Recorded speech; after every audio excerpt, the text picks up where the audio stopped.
Excellent. Good evening, everyone. Welcome back. Welcome to the Land Use, Landmarks, and Planning Committee meeting at CB11's at CB11. My name is Jason Villanueva, and I'm the chair of the committee. The meeting is called to order at 6:32 p.m. Tonight, we are joined by Adrian Escape, the staff liaison for our committee. In order to conduct an efficient meeting, let's observe a few ground rules. No one may speak until granted the floor. CB11 members, if you have a question about board business or wish to make a motion, please raise your hand and wait to be recognized. To raise your hand in Zoom, please click the participants icon and you will find the raise hand function there. If you have technical difficulties, click the chat icon and relay your difficulty to the staff. Members should not engage in a back and forth discussion. The chair will recognize the next person to speak. The chat should not be used for CB11 business or questions about agenda topics. All such remarks should be made on the record when recognized. Please keep your questions and comments brief and on topic to the discussion. Members of the public, if you have a question or comment about the subjects on the agenda, please raise your hand and wait to be recognized. Roll call. We'll now take the roll call. Committee members, when I call your name, please answer present. Adem Briha. Present. Kenneth Crutch is absent. Jessica Elliott is absent. Pascal Hanu. Present. Jewel Jones. Present. Nelson Rama. Present. Beverly Pavon. Present. Derek Stampone. Present. Vinny Torres is absent. Jason Villanueva. Present. Candy Vives Vasquez. Nye Whitaker. We have one. Excellent.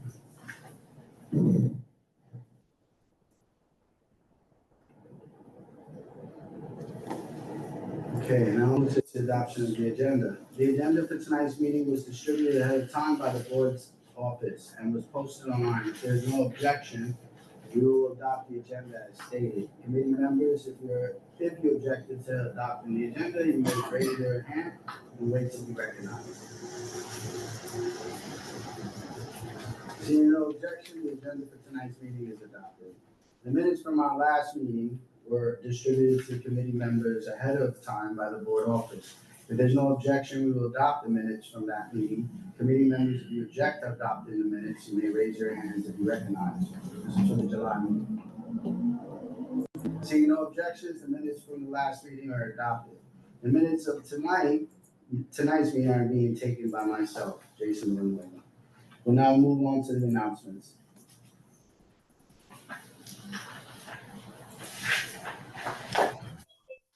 One thing to share before we hand off to George. So we got notification this week that NYCHA has issued an RFEI, it's a request for expression of interest for development partner opportunities to identify development partners for new construction and preservation opportunities citywide.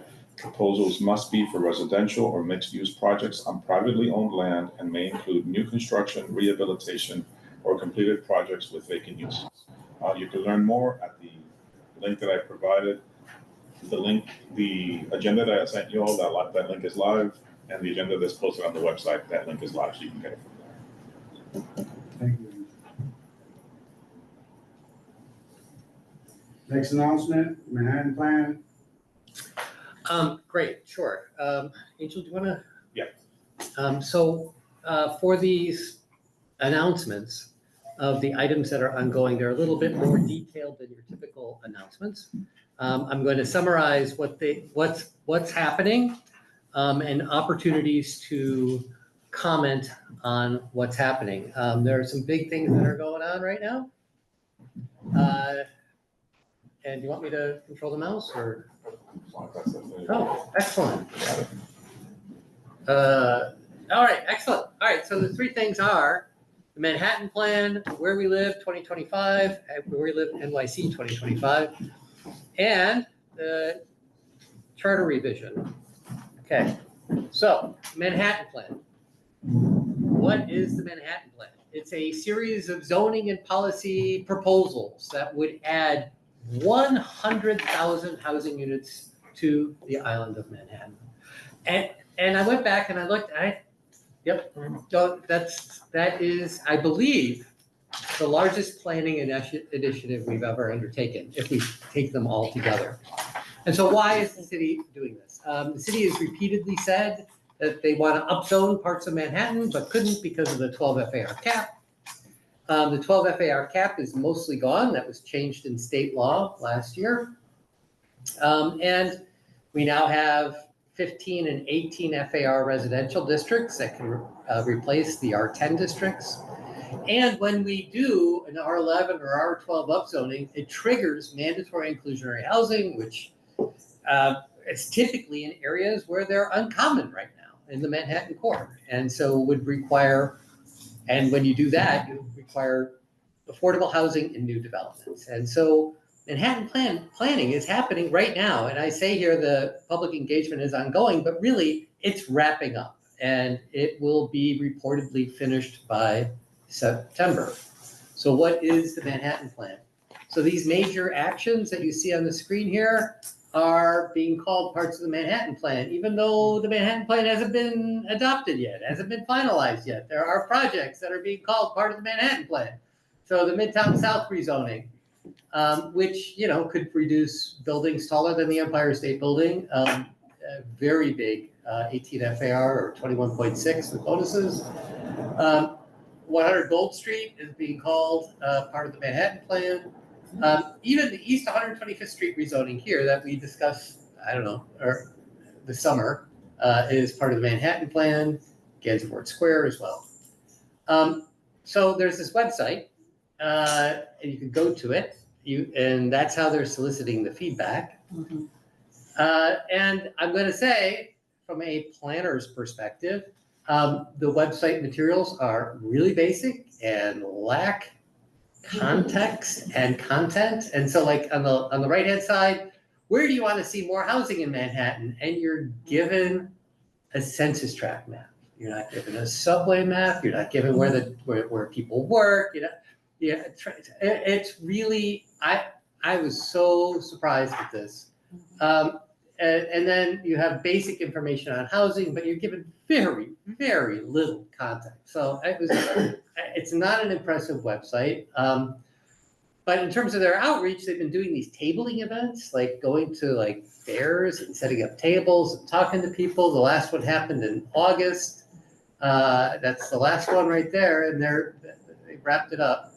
But the website is still up. They said they're going to be accepting comments, and the comments are open-ended. So here, it says, where do you want to see more housing in Manhattan? Select the census tract and add a comment. Yeah. So I selected Randall's Island because I could. You could select Central Park, you could select Randall's Island, you could select Battery Park City. It's the way it's set up, and then you have an open-ended box here. I've been encouraging people who are interested in planning and zoning issues in Manhattan, even though this website isn't that great, they are soliciting input. And so you have an empty box and you can give them and tell them whatever you want. And so I encourage people to do that, is to go there and tell them what you think of their plan and their materials and where you think more housing should go in Manhattan. Absolutely, you should do that. Okay. That is, again, they're going to cut off content on that by the end of the month. So if you want to do that, do it before the end of the month. Okay, so where we live 2025. So what is that? It is a plan designed to address historical patterns of segregation and housing discrimination in New York City. So why are they doing this? It's to affirmatively further fair housing.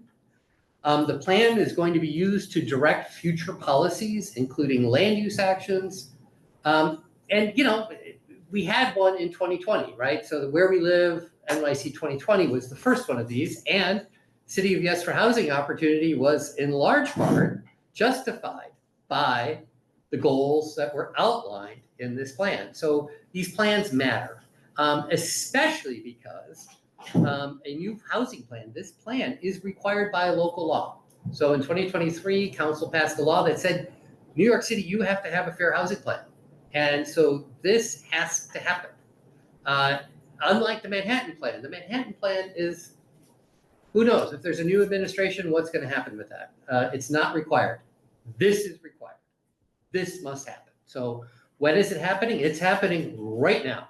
The draft plan was released at the beginning of September, And comments are due by next week, September 16th. They have essentially a 2-week comment period. And the final report will be released by October 1st, and that is by law. That is written into the local law. There will not be an option to extend it. As I said, it's required by law, and they didn't start from scratch. They had the 2020 Where We Live plan. But as a part of this, and I think this is, as a planning issue, this is really important. So every 5 years, the city must release a new fair housing plan, followed 1 year later by housing production targets for the city and each community district. Housing production targets for 5 years must include total housing units, total affordable housing units, deeply affordable housing units, housing serving the formerly homeless households, and preservation housing units. How many existing affordable housing units have been preserved? So let me say that again. So the city is going to develop these housing targets, and they're going to tell Community District 11, you're going to need this much growth over the next 5 years. Okay. And the required public input for the setting of these housing targets is really limited. The city is going to release the preliminary versions of these targets 30 days before they're finalized. And the city, quote, must meet with the public in between the time when the preliminary targets are available and the final targets are submitted. There is zero required input from anybody local before the preliminary targets are developed. So somebody, well, it's going to be HPD and DCP, they're going to be developing these targets, and they're going to develop targets for the city. They're going to develop the targets for the local community board, and then they're going to tell you what they've determined, and they're going to say, what do you think of that? And that's going to be your opportunity to comment on it. And it doesn't even say the community board. It says meet with the public. Who is that? Okay. So if you think a local voice is necessary in the development of these housing targets, you may wish to comment on the need for local input in the development of these targets. So right now they're accepting comments on this draft plan. So do you want to have a say in this? Do you think it should come to the community board? Do you think if you have comments that they have to respond to your comments like you do in an environmental impact statement? You have a comment, you have to, that's a response. You may want to tell them that, right? You have until the September 16th to give them your feedback. And I know that's not enough time for the board to take any action, but you as individuals can. Okay, further, knowing that these targets are coming, so in 1 year's time, there will be these targets. The community board may wish to develop their own housing targets and provide them to HPD and DCP ahead of time, telling them what you expect, what you want for your own community, instead of being responsive. I throw that out there as an option for you all to consider. Okay. Okay, so this is also really important. So Where We Live also says this. I'm going to read it to you. The city will shift its approach to affordable housing investment. The city will place a new emphasis on creating affordable housing in limited affordability areas called LAAs. HPD will prioritize neighborhoods in the city's affordable housing pipeline. It'll prioritize LAAs in the city's affordable housing pipeline. So East Harlem is not one of those districts, okay? These are the districts, right? So Upper East Side of Manhattan, Community District 6, Community District 2, Community District 1, Eastern, most of Queens, most of Staten Island. Those are the areas that where affordable housing will be prioritized in the coming 5 years. Governor's Island. Governor's Island, because that is part of Community District 1. That's why they've shown that. Now, why is that important? So let me, oh, okay. All right, so Don't break it. very important. So East Harlem has produced and preserved the most affordable housing in Manhattan, largely because it was prioritized in plans directing city action. So we had the East Harlem Neighborhood Plan, we had the East Harlem rezoning, which led to the East Harlem Housing Plan from HPD, which led to enormous amounts of investment in East Harlem, both preservation and new development. You have a full pipeline full of like lots of affordable housing that will be coming online shortly. You've gotten enormous investments in affordable housing over the past 10 years. You are number one in Manhattan. So that share of Manhattan is 22% of all preserved and affordable housing units in Manhattan happened in this community district since 2014. What this is telling us is that the city is going to try to put it elsewhere, or at least it's going to prioritize putting it elsewhere. You could say whether that's a good or a bad thing. That's up to you all. I'm just saying that this is a policy change that you should be aware of. And if you want to comment on that, this is your opportunity to comment on it. Okay. So it does talk about other, so it calls for more investment in quality of life issues in East Harlem. Like, for instance, improved conditions, services, and infrastructure in historically disinvested community neighborhoods. It doesn't particularly call out East Harlem, but it would qualify for this. And if you look at these things, these are cleaner sidewalks, better neighborhoods, better lighting, heat mitigation. These are all good things, but you're going from major budget items to things that are really important for quality of life, but that doesn't cost so much. I'm just saying that it is something that you all should be aware that this is a policy document in its draft phase, and you may wish to comment on it. Oh, sorry. And HPD has been offering to do trainings on where we live, and they've been doing these trainings since 2022.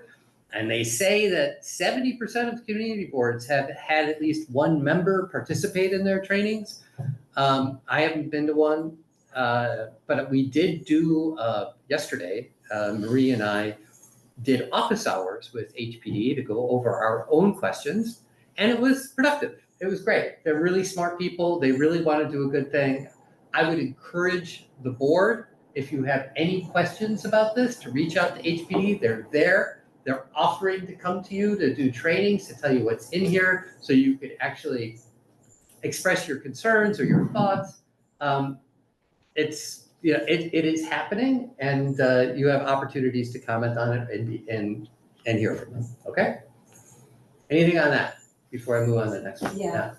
Since it's the 16th is the cutoff date for comments, do we have enough time to do the training? No. No, I don't think so. I think it's almost impossible. They are accepting, if you have questions, they will give you a half an hour on a Zoom meeting, which is what they did with me and Marie yesterday. And last I checked earlier today, they still have appointments between now and the 16th.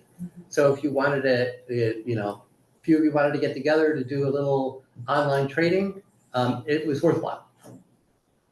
Yes. So with regards to the targets. Yeah. So I'm imagining two scenarios. One, they're way too high, or they're way too low. Yeah. What would be the implications of, let's say they went way lower than we think it should be, and then the other way, if they said something really, really big. Okay, what do you think that could be? So targets will be used to justify policy changes, right? So if you're not getting enough, if you're not having enough housing growth, for instance, you'll be all right, well, you're not having enough housing growth here. We have to look at rezonings in this area. If you're not producing enough deeply affordable housing, maybe that would be a policy change of how do we get more HPD subsidy into this area. So it is essentially telling the community district how it's doing when it comes to new policies that will be applied there. And, ultimately it'll be, your guess is as good as mine, but generally speaking, when it comes to new policies, it's largely zonings, right? It's like, if you're low on the number, you need to get another upzoning to increase capacity to spur more development, either housing and affordable housing. That's typically what it means. So if the number was set too high and we're not getting close to it, they would come back and say, we need to upzone some areas to try and help you get closer. Yeah, or it's more like along the lines of applicants, owners come in and say, well, we're gonna upzone this for more housing, so we can produce more housing, we can produce more affordable housing. And it's hard to say no to that, right? When you're not meeting your targets, it's really hard to say no to that. Okay, thank you. I think you had a question for us. Yeah. Yeah. My question was about the targets, so it's pretty much that, and what you guys said earlier, you said the community board could develop their own housing targets. Yeah. So we would do that before they basically give us our targets, and how much consideration would they take? Listen, it could be none. Let me be very, very honest, because it's not, so you are an independent city agency, right? You can do what you want. You control your own agenda. By saying that you can develop your own targets, I am saying that is a way for you to dialogue with HPD and DCP. It's a way for you to tell them what you think your future should be, right? And so they may ignore you. Like, let's be real, they may very well ignore you, but it gives you some ammunition to engage, right? And so, I don't want to oversell it, but I'm just saying, if I were in your shoes, it's something that I would consider, because no one is going to know your community better than you and your neighbors. And no one is better qualified to develop targets than you all, I think. So my question follows along that lines. Yeah. So assuming that we've already seen the growth here, and what's been done already, my gut is that they've already identified where there are places for growth within our community. And so have we looked at that? And again, it might be also a question for Angel and for our chair, but when was the last time we looked at where those spots are for growth to determine how we move forward? And the reason why I say that is I live in a building that has a huge spot next to it that is part of the African American burial ground, which used to be in limbo, which is huge opportunity for development, but part of that is slightly stalled by as they determine what's going on with the museum or the site. And the reason why I'm asking that is Randall's Island, Ward's Island, right? There are other pockets of possibility for housing in this district. And so is there a place that we can quickly go to before we make our comment to see what the potential is for vacant lots and spaces and other opportunities for growth here? I mean, this is a wonderful question. This community board did a huge planning exercise. It's about 10 years ago, right? And it was tough. It was very tough, a very big deal,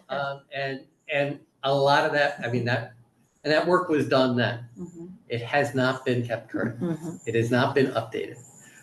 Some of it is still very relevant, right? Some of it is still on. One of the sites identified is the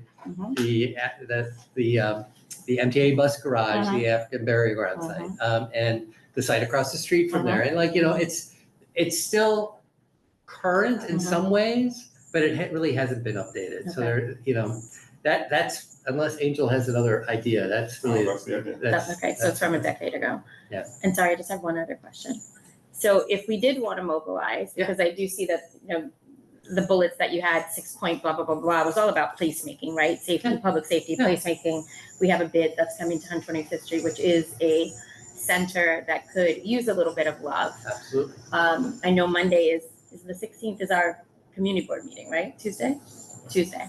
As individuals, though, you said we could make a comment. So it is possible that if we sent something out, we could invite in our newsletter or something else, or do a blast to invite people to make comment. We would still have time to do that for. So let me say this is that I think a lot of times we see opportunities to comment and we let it go, and I think that's a mistake. Even though they made it really hard for for you to comment, and they only gave you 2 weeks, and like, it's a 140-page plan, and and you have to turn it around in very little time. I would encourage everyone to comment. And it's really not that long when you look at the individual recommendations, right? When you boil it down to like, this is what they want to do, and you just look at the individual recommendations, it's a dozen pages, right? But it even could just be that Community Board 11 vis-a-vis land use wants to make a comment that community input should be mandatory as opposed to optional, right? It could be that simple of a comment that, I would agree, yes. okay. That you have to engage with I will submit my own comments, and I will be saying things like, you have to engage with the community board. You cannot develop these preliminary targets out of thin air. You have to somehow get something. You have to do some sort of preliminary consultation with the community board. That's going to be my comment.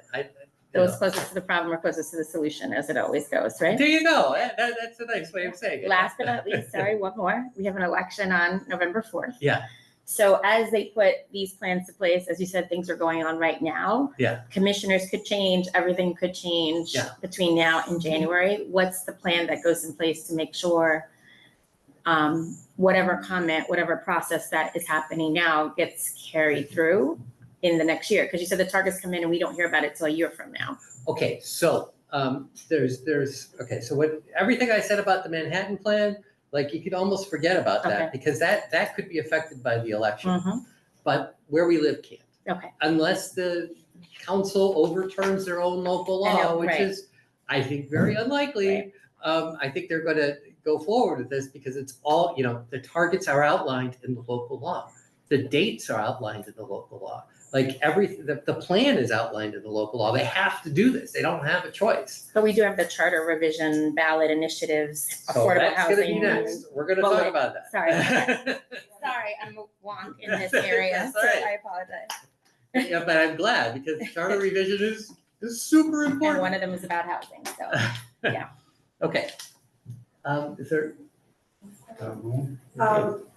I was looking at some things that are called the 197A. How would this help us have a more foothold into developing more housing and having more control of what happens here? Okay, so 197A refers to the section of the New York City Charter that talks about local plans. And so 197A is that section. It allows New York City agencies like community boards to develop their own local plans. And those plans get adopted. They have to be adopted by, there's a process that it goes through to get adopted. And it's hard. It's very difficult to do. When the charter was amended to allow them, there was a whole bunch of them in the 90s. The last one that was completed was in 2008. And they're expensive and difficult to do because when you develop the local land use plan, for it to have force of law, you have to do an environmental review on the land use plan that you develop. And that costs money. And it's the kind of thing that the city doesn't really support. So you've got to raise, often in the six figures to do an environmental review on the plan, and that's not even doing the plan. So it's a difficult process, and the process has been set up to make it hard. But I will also say this, is that the East Harlem Neighborhood Plan was a local plan. It wasn't a 197A plan. It did not have the force of law.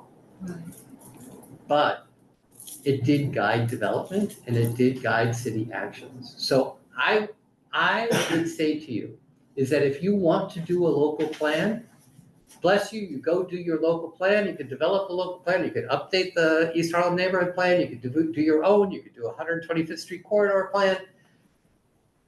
And it's not a 197A plan. It's a policy document that your community board adopts. And you say, well, our decision-making is going to be based upon.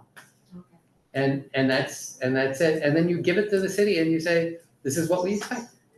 And they can follow it or not, but it tells them what you expect. And they basically followed the East Harlem Neighborhood Plan. They quoted with zoning actions all the time. So it's So I encourage you to, don't lose that thread. Don't get caught up with 197A. Yeah, yeah. Think of planning. Okay.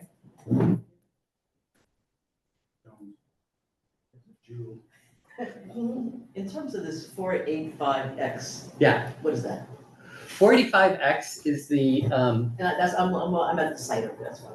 okay, all right. It is a subsidy. Are you familiar with 421A? It's the governor's plan, yeah. Okay, so it is the replacement of 421A. So, and it functions very similarly, though it does have different rules. Like, for instance, it geographically discriminates against Manhattan by saying that no affordable home ownership projects in Manhattan are eligible for 485X.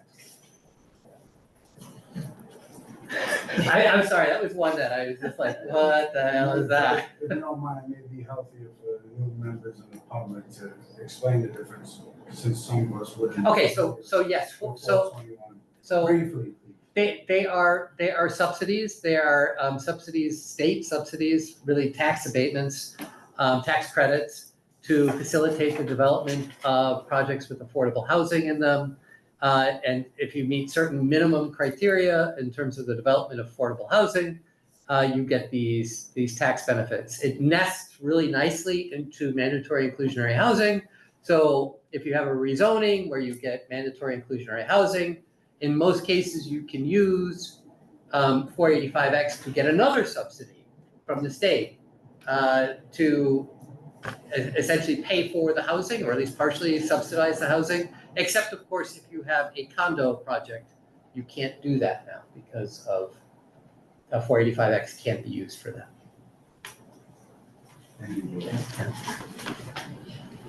Any more on where we live? Question, so the 445, the condos can't be in Manhattan, but it can be outside of Manhattan. Isn't that amazing? So you could have affordable home ownership in Queens, but you can't, and get 485X, but you can't get it in Manhattan. The old 421A also had a geographic bias, but it separated the Manhattan core from uptown. That went away. I don't know, it's like, if you think about building wealth and you want to get affordable home ownership, and they're so hard to do anyway, right? Like you see so few of them. Shall I continue? Yes. Okay. All right, so the next one is charter revision. Okay, so charter revision is really freaking important, all right? So it is, Charter Revision Commission released the ballot proposals to change the city charter, which is essentially the rules of the city of New York as it relates to certain land use actions. So why the real estate and housing interests want to streamline the land use process to make it faster and more predictable. And there is this concern that the current land use process deprioritizes citywide needs over local desires. And so when is it happening? It's happening right now. The ballot proposals were certified by the Board of Elections yesterday. You may have read the New York Times story that questioned whether they would or not. They did. There are 3 proposals that are impacting land use. So there's the fast track affordable housing, there's the simplify review for quote unquote modest housing and infrastructure projects, establish a affordable housing appeals board with council, borough, and citywide representation. So there are these 3. Let me just start by saying that the proposed revisions are really, really complicated. I've actually, I'm looking at it on my screen, but not here. I've actually quoted one of the pages. It's 55 pages long, and this is the kind of text that it has, notwithstanding subdivision A of section 197C, except it's provided in subsection K of this section. Like, it's full of language like that. Can I just ask one quick question Yeah. before you go? So the plain language bill passed last year. Yeah. So won't it be rewritten to be in plain language to show what the variables are? In other words, what a yes vote means and what a no vote means when it appears on the So ballot? there is stuff like that. in Has there. they published So that yet? They have published stuff like that, but I'm going to tell you that the accompanying report, there's a long report and a short report, all right? The accompanying report, the long report is long, and it omits what I think are really important details. Okay. All right. like, I wasn't gonna get into this here, but I will right now. So, like, for instance, so these are things that are subject to fast track, okay? And one of the things is, quote, the mapping of any street needed to meet the street or highway public access requirements set forth in section 36 of the general city law. The legalese. Okay, what does that mean? Why is it in there? Okay, if you look at the stuff that they've published, they don't tell you why that's in there. Because it's 55 pages long and they publish all this stuff. I will tell you why it's in there. And this is something that came out in the whole city of Yes. So the big housing projects that we have, not only public housing like Washington houses, but Stuyvesant Town, for instance. They have these big campuses, and we changed our zoning to essentially allow for new buildings to go onto these campuses, right? That's what part of what City of Yes was. And the problem is that a change in the interpretation of the general city law is that these buildings need to have direct access to the street. So you know how some of these campuses, like they have a big building surrounded by open space? You can't do that. It's like for emergency access purposes. Right? And so they have to have direct access to the street. And what is a street? A street appears on the city map. It is mapped as a street. And how do you, so the mapping of any street needed to meet the street or highway public access requirements of this is for putting housing on big estates like Stuyvesant Town and Washington houses. It's like right now you can't, because the development sites don't have access to the street. If you pass this, you give much greater opportunity for this to happen, because this becomes an expedited land use process, which means there's still an application, it still needs to go through it, but your council member has no say. And let me talk about that for a second.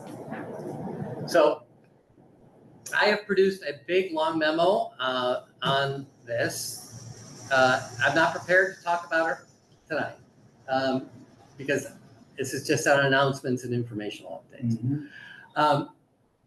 But there's a link to it. It's still a draft. I'm updating it constantly. But the essence of these changes are all about removing the city council from most land use matters. Most rezonings will remove the city council from that process. The proposal is going to shift power from council to the City Planning Commission and the Board of Standards and Appeals. So there'll be two different classes of applications. Some will go to the City Planning Commission, other the Boards of Standards and Appeals. The mayor appoints most of the members of the CPC, the City Planning Commission, and all of the members of the Board of Standards and Appeals.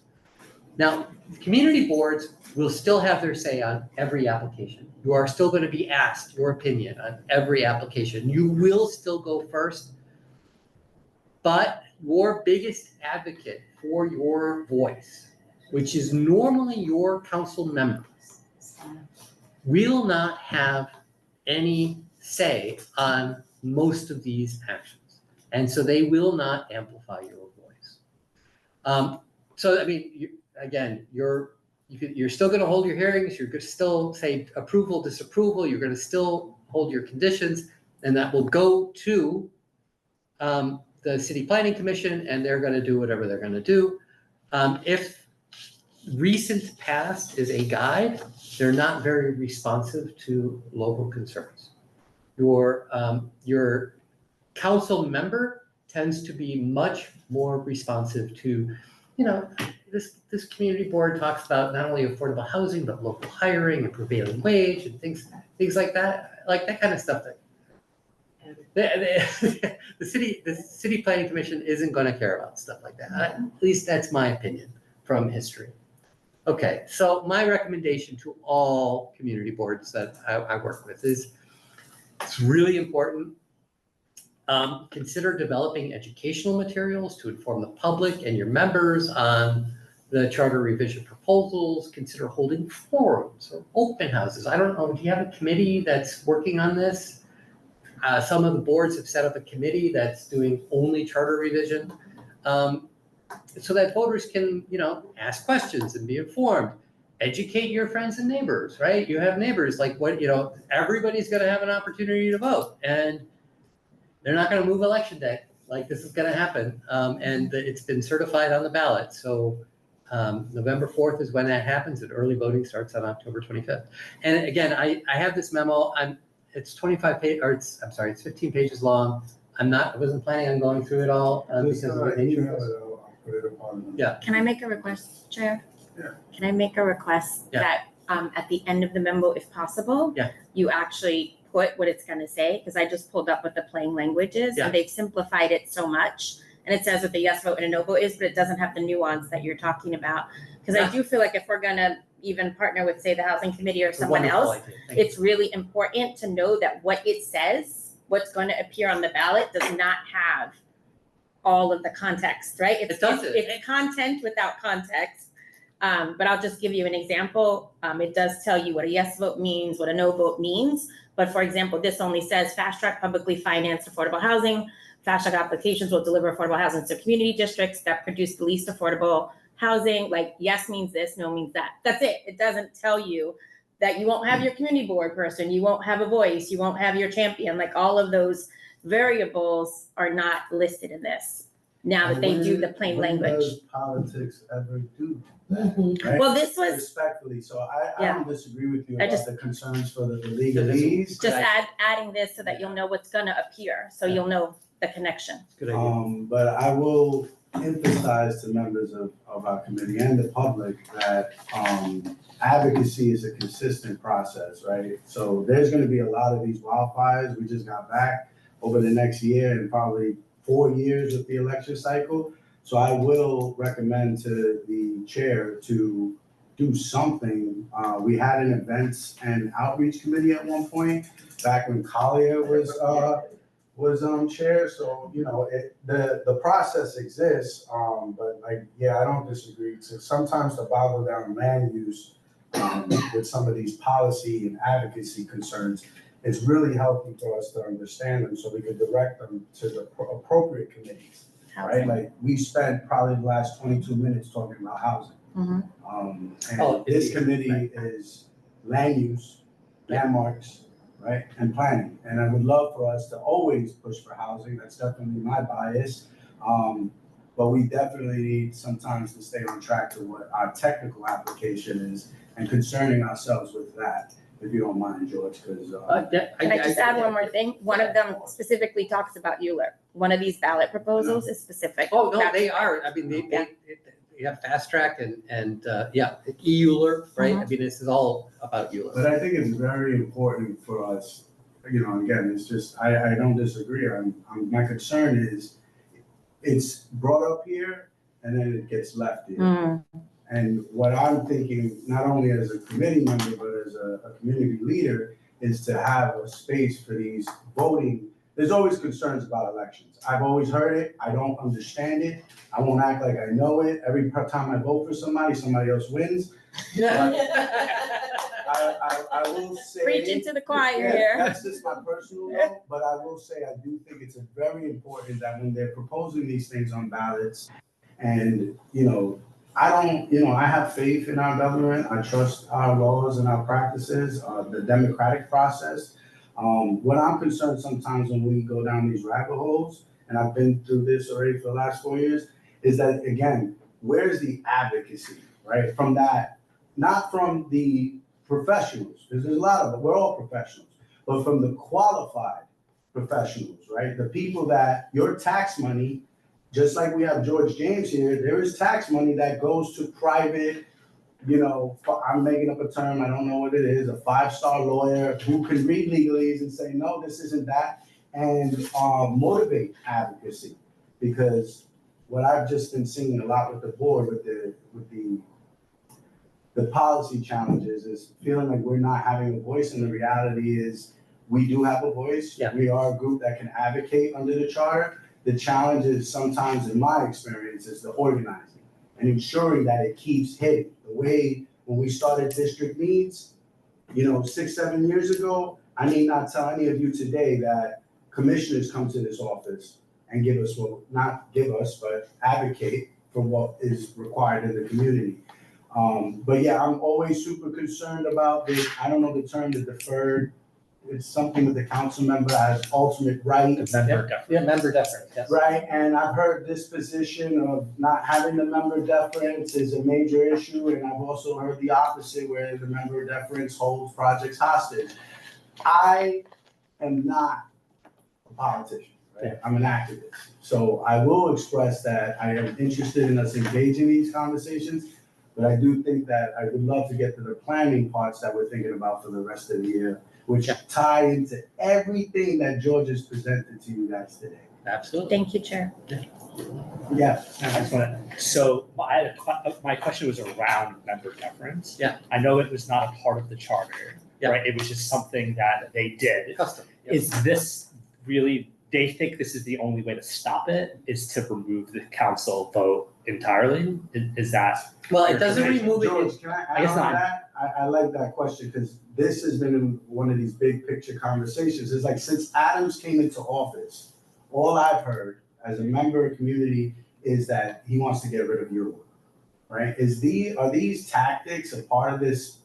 Again, we're being hypothetical, and I'm being conspiratorial, but theoretically, is this process? Because I've seen this presentation not in other variations for the last 4 years, where not your presentation personally, but with getting rid of the board or the members of the council from being a part of the ULIP, and the fear or the fear mongering that happens for some of us is that we're gonna lose our voice. Okay, Number so here's the thing, is that as far as it relates to community boards, there's no change. In fact, you could argue that it's even more important under this, because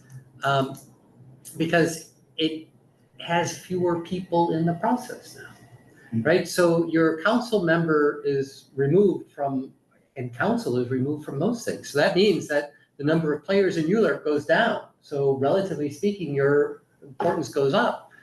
But here's the problem with that, is that at least the current city planning commission doesn't listen to local concerns. They routinely vote contrary to local input. They used to make modifications, they used to change things, they used to be somewhat responsive. And they're just not. And that could change. That could change in administration, that could change with new leadership. I used to say that, when Amanda Burden was chair, 10 years ago, whatever it was, they cared about everything. And now it's all just about the numbers, right? And a lot of the little stuff, they can't worry about that. They're too busy. And so Chair, just to answer your question specifically about member deference and what this is doing, this is a direct attack against member deference, direct attack on City Council. City Council asked the Board of Elections not to certify this because they felt that the election language wasn't honest because it left things out. And the Board of Elections considered doing that until I heard that Kathy Hochul called the Board of Elections and said, you have to certify this. No way. So that's a great, I'm gonna sound the alarm at full board. Anyone knows me, we're gonna but again, it's about getting an outreach into the advocates, the local leaders, the district leaders to hop on board and really educate our people when they go to make the vote. Because I know in my experience in voting sometimes for these things, I think it sounds good in the presentation. Absolutely. It sounds great. I select it, and then I find out, and I'll speak from personal experience, that it goes against my faith or my belief. And I've felt, I've felt haggled, and I can only imagine other constituents in our district that don't have this experience, that aren't getting this just because of life, some of our members in our district are very low in income, so, they're busy working Yeah. and feeding their families. And they're counting on us to edify and Absolutely. educate them, so, yeah, that was my thought. The alarms have sounded off, is what I'm saying to you, George. This is a concern. Yes, alarm, sorry. Yes, I just wanted to ask a quick question, because I don't want to belabor the point, because we need to move on.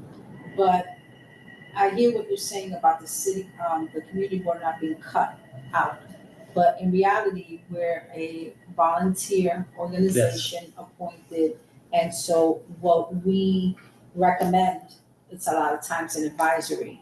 Whereas when a city council member is elected and they speak in the member deference, there's like more push behind it, almost like a more importance, because the city or that area spoke and elected that person. So that voice, when you cut it out, do you feel that even though we're not going to be cut out, basically our voice is essentially being cut out because we don't have that push from the council member? So we can give our recommendations, whatever we say, but the fact of the matter is they can listen or not, or say thank you very much and just keep it moving like they have in the past in certain areas. I agree with you.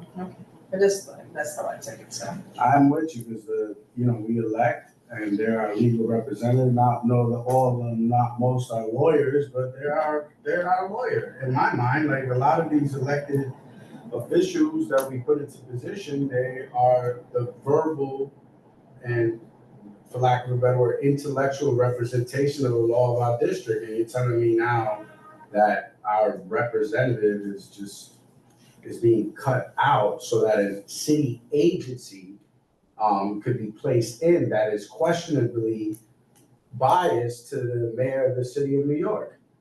And with the politics now, with this potential, again, in my position, I'm not speaking for the board, with the potential mayor that's coming, that's front running, there's a lot of concern with, giving that type of authority to the executive branch of government. Despite popular belief, it's important for these projects to not be streamlined so we don't burden the system, right? Meaning, like, just something as simple as your sewer line, right? If I'm throwing up 50-story buildings, I don't need to tell you how your city's gonna smell in 2 years, right? So there is, despite popular belief, a major concern that not only the board is, for lack of a better word, being sidetracked in the process, that now our legal representative is being voiceless.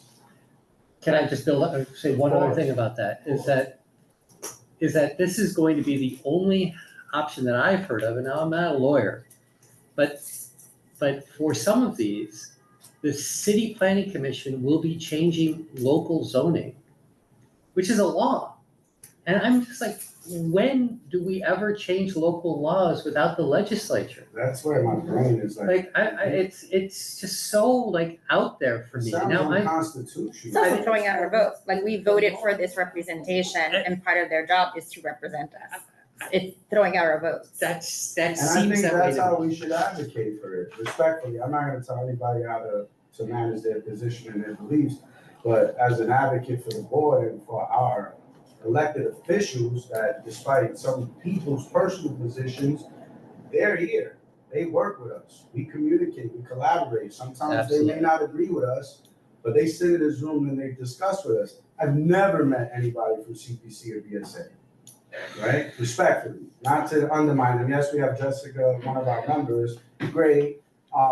But these commissioners, our council members, they're here, and you're telling me it's a flag, and that's why I'm kind of harboring on it, because I would like those of us, even if not interested personally, to share it with your networks, because I'm pretty certain urban planners and other individuals in development are gonna be, that have some sense of what we'll call community, would be concerned.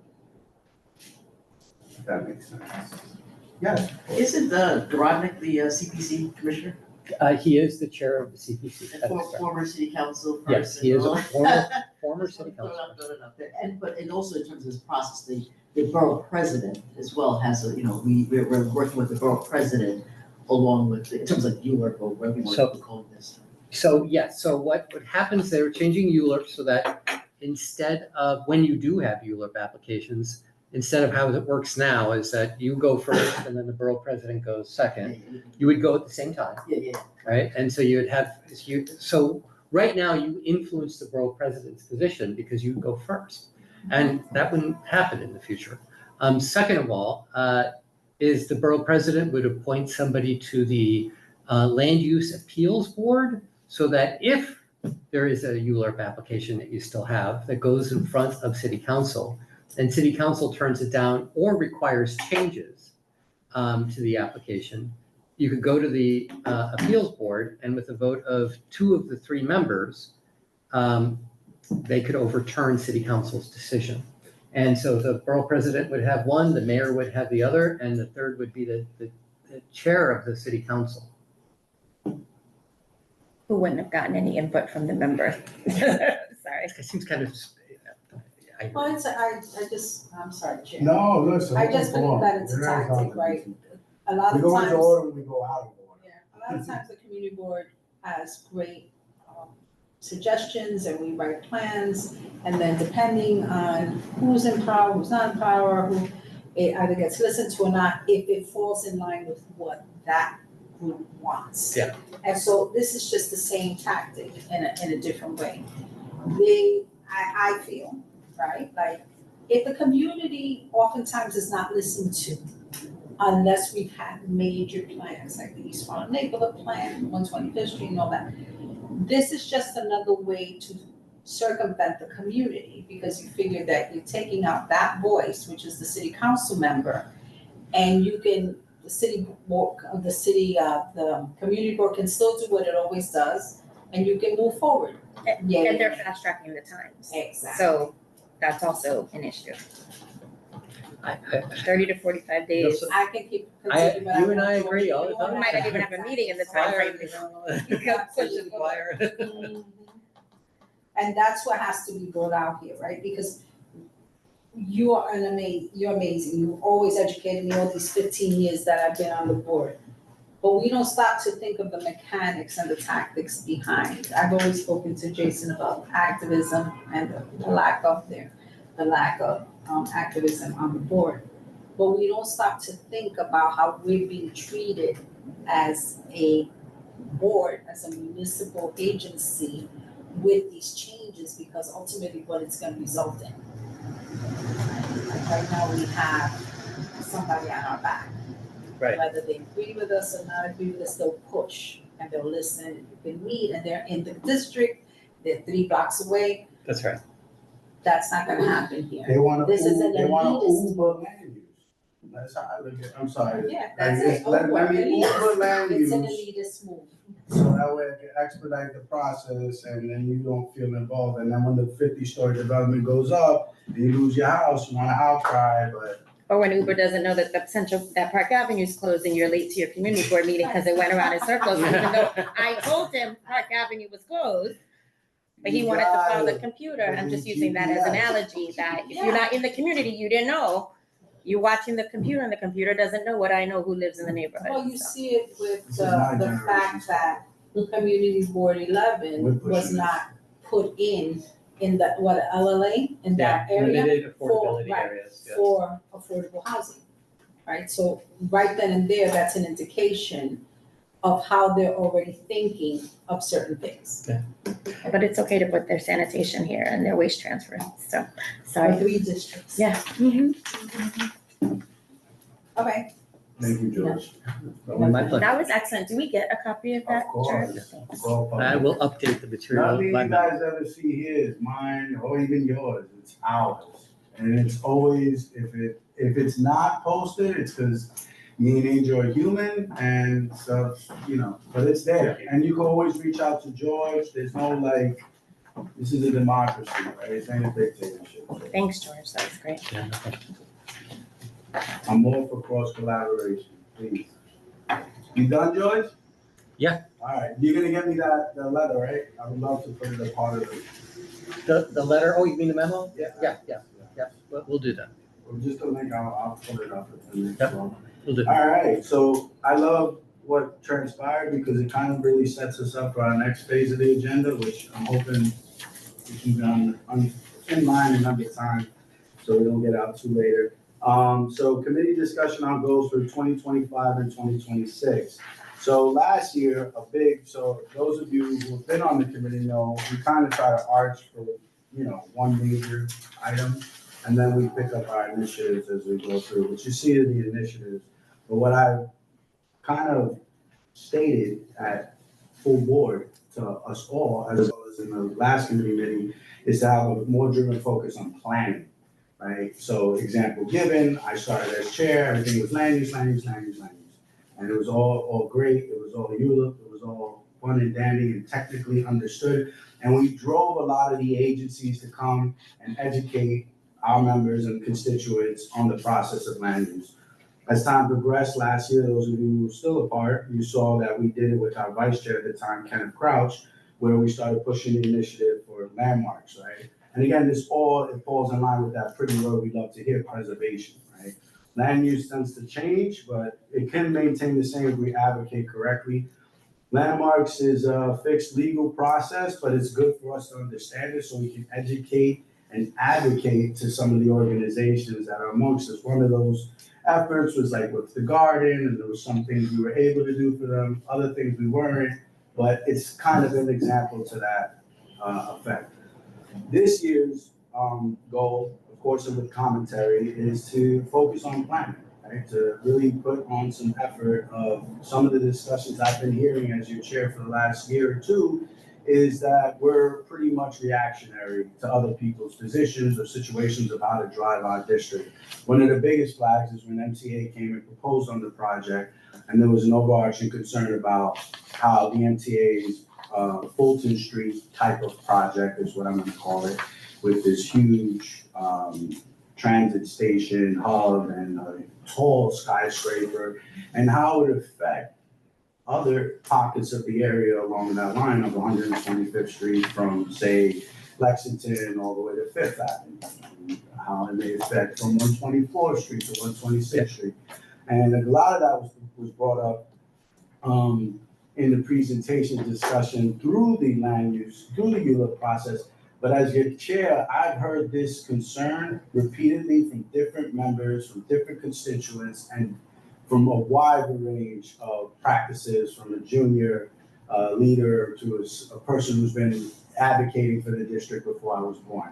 So I think it's healthy to create that process, to create a space for that process. I don't expect us to come up with what was the one you said? I've heard that like 20 times. Yeah, Morris used to be good with that.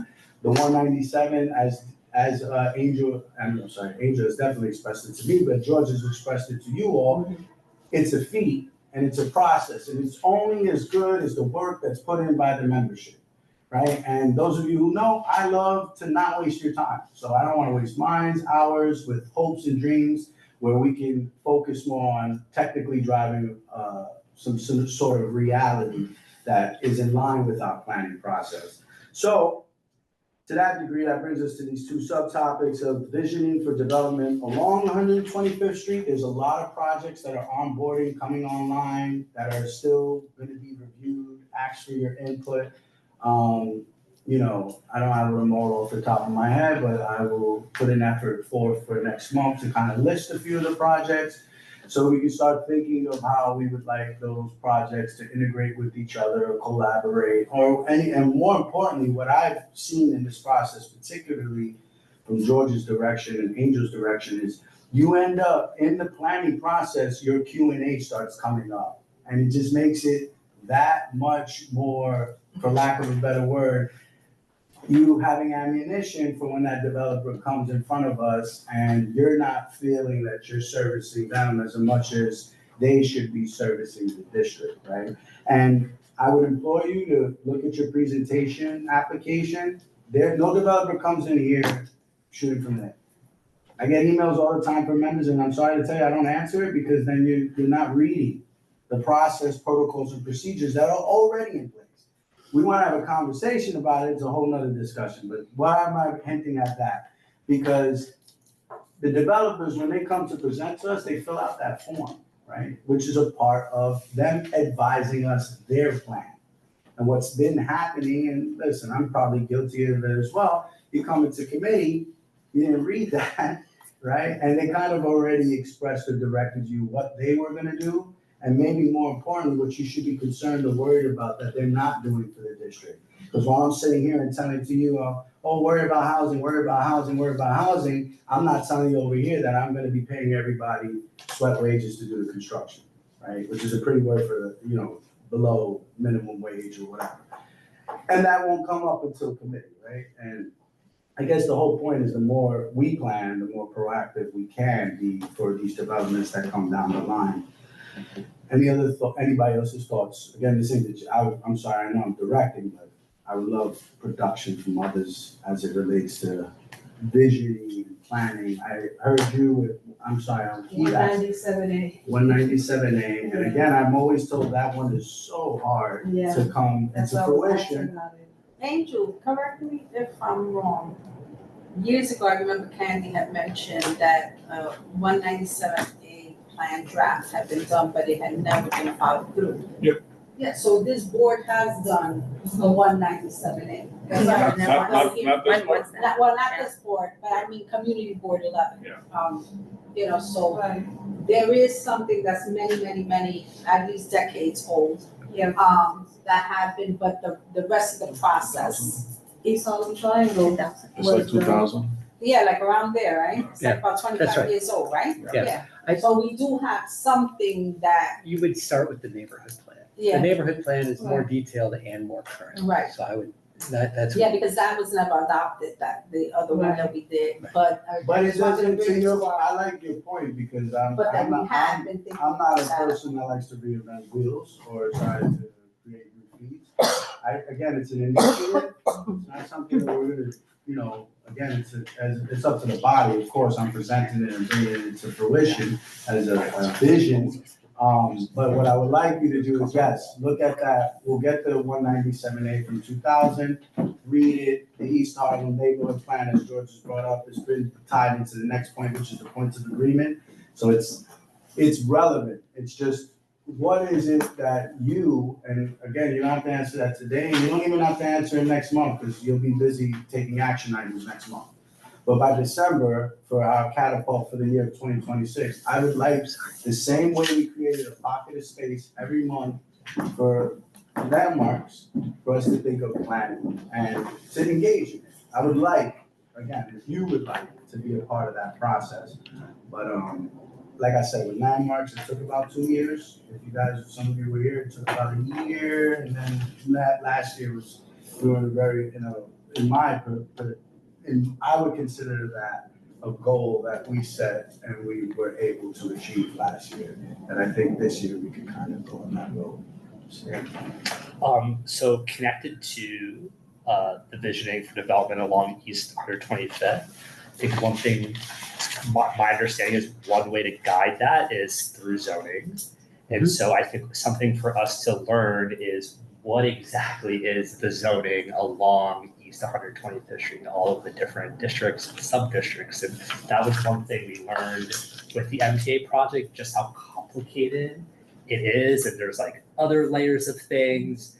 And instead of, when we learn what those things are and how they interplay with one another and how maybe they're interfering with one another and preventing the kinds of projects you want to see, what would it look like to strip that all away and sort of start with a blank slate and then figure out what the zoning along there would be? That's probably like the dream, right? Of instead of having to work within what's already there. But I think that long-term, that is the actual solution, and trying to do spot things and all of that is just sort of adding to the problem. So that I think would be an important aspect, is like really trying to understand what the zoning is and how that zoning has led to the current state of East 125th Street. Got it, thank you. Can I share just Of as course. point of information? So some years ago, 5 years ago, I think it was at the very start of COVID, we did a 125th Street, like zoning. How did we get here? We did this like 5 years ago. And there were like 10 different zoning actions that happened at different times for different reasons, creating this kind of hodgepodge. And you are exactly right. You know, when you said, oh, you know, what happens if we just lift it all off and look at it as a whole? That's, you know, that's part of thinking about this as a place and trying to do a vision for this place and not being stuck with, you know, individual projects that were envisioned in, you know, in the 2000s, like, and bringing it up to the current vision of the area. I don't know, you're by the burial ground there, right? You know, I mean, that area. And I'm on Uptown Residential, so the subway is gonna change how we look at that whole place, and there'll be different needs of what to come once the subway Because that is site, implemented. like at 127th Street and Second Avenue, you know, that was taken for urban renewal in the 70s, and it's been vacant since. I've been here for 50 years and it's still there. It's been vacant since, right? It's just been sitting there for over 50 years, Why I asked right? what I asked, yeah. And it's just, and this area is begging for a unified vision, right? It's just been receiving, oh, you know, this EDC project over here, or that project over here, or this thing with the MTA.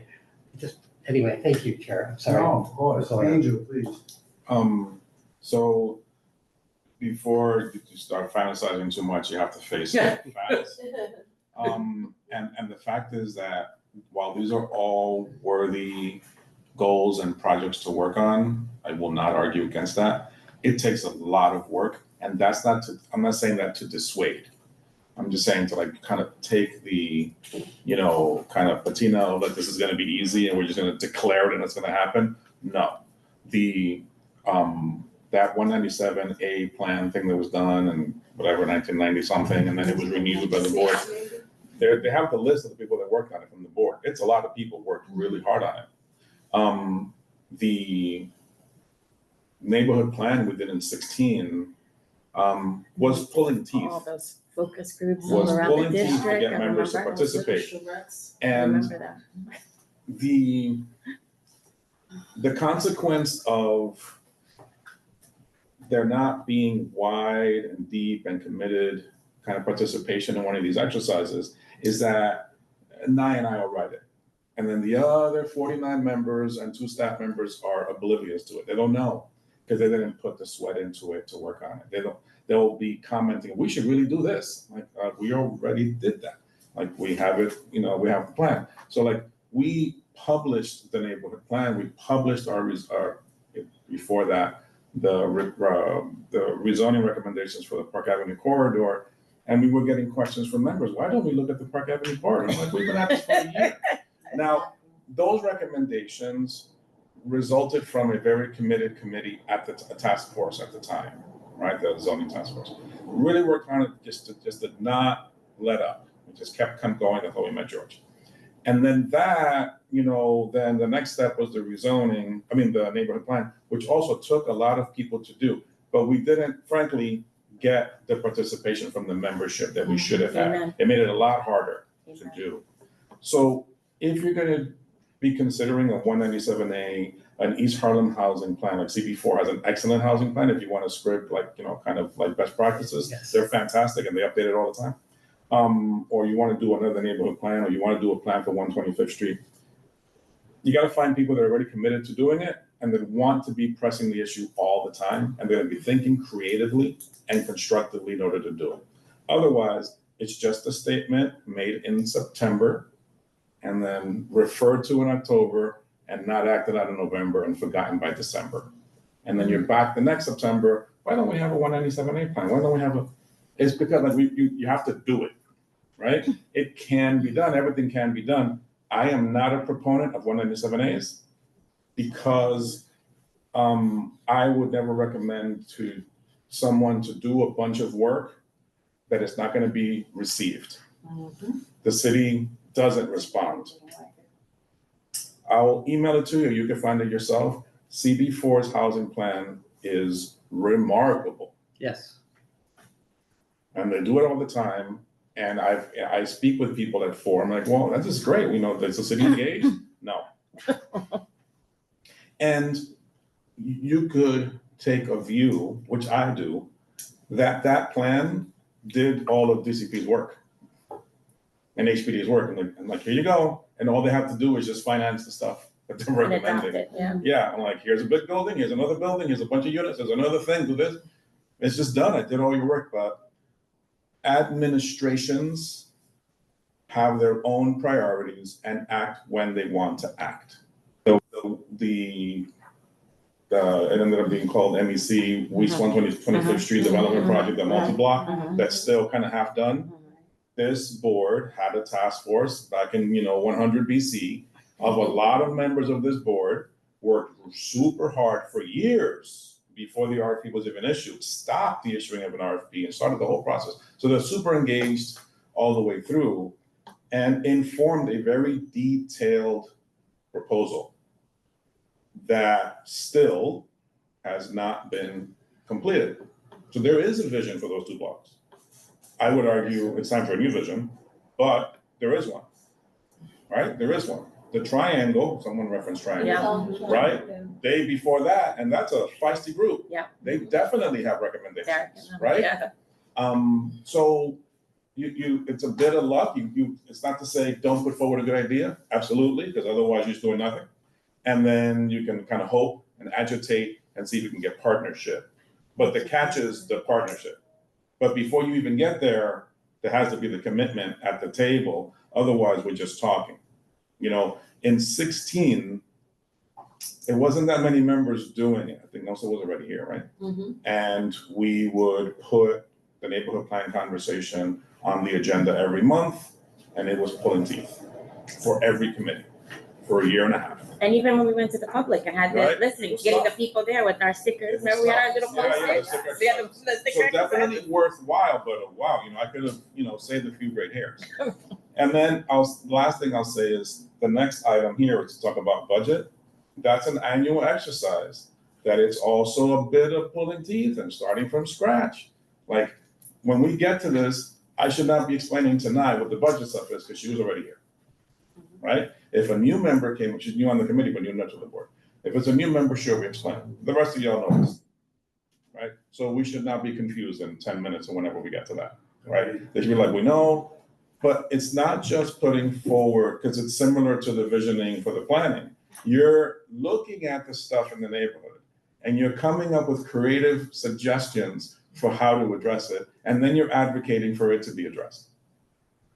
So if you're not willing to commit all the way through for that every year, all the time, then how are you gonna argue that we're gonna take on a whole planning exercise for 125th or do a 197A? I'm like, you're not even freshman year, much less, graduate study. Like, we gotta be honest about the commitment that we're willing to do. And again, not to dissuade.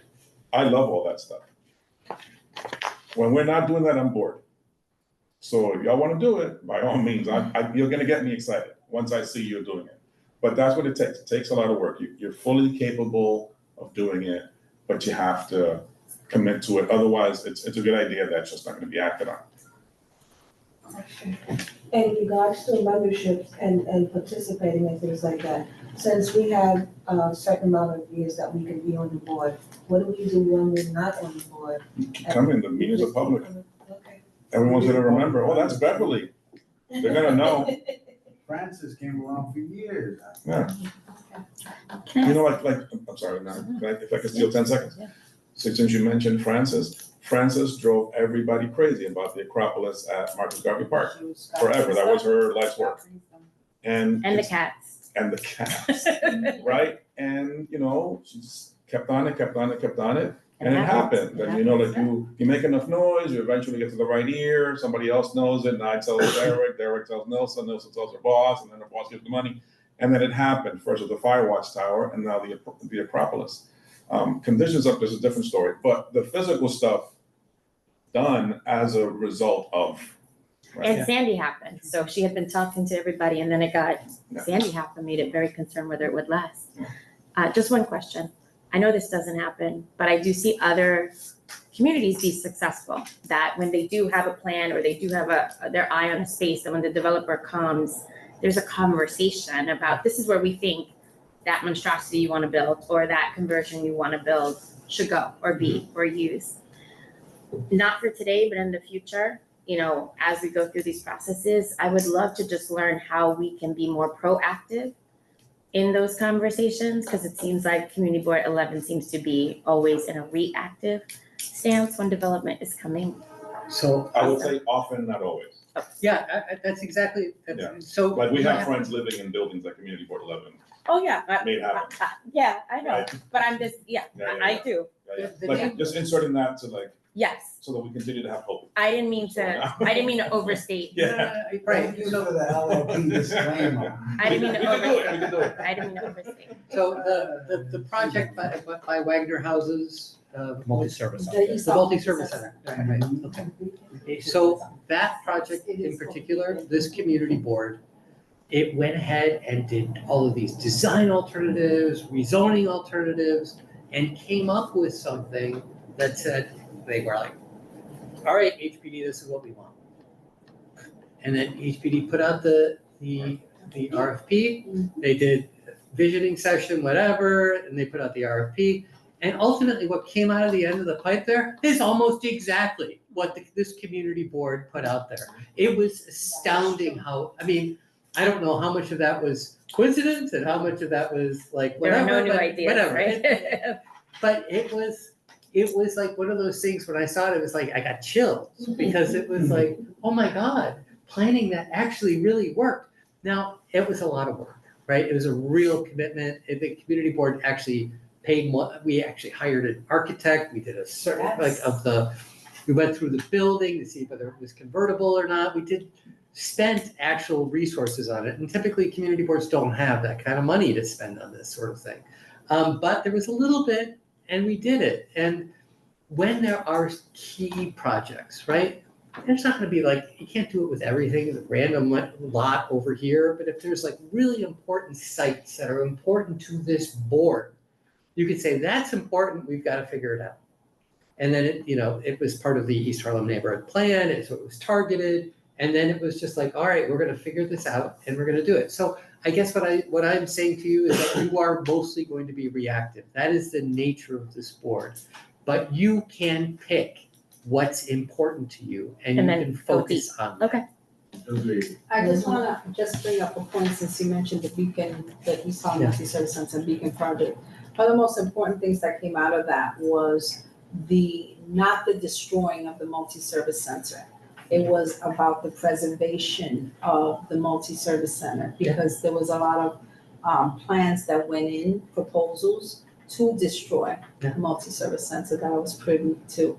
But one of the one that won was the one that listened to the community board voices that they wanted to preserve, and I remember Francis wanted the windows preserved and the door, and so while some of it will change aesthetically, Oh, sure. it's going to be preserved. And I can't tell you how happy the community is in that area, that they know it's gonna be developed. They're sorry I won't be running it, but it's gonna be developed and it's gonna stay there. Because they remember going to school there, some of youth jobs and everything like that. So that was a good win for our community. It really was, and it was because you took action, really. Which brings me to our next topic of discussion towards that effort, right? And it'll bring back something that I hear it here.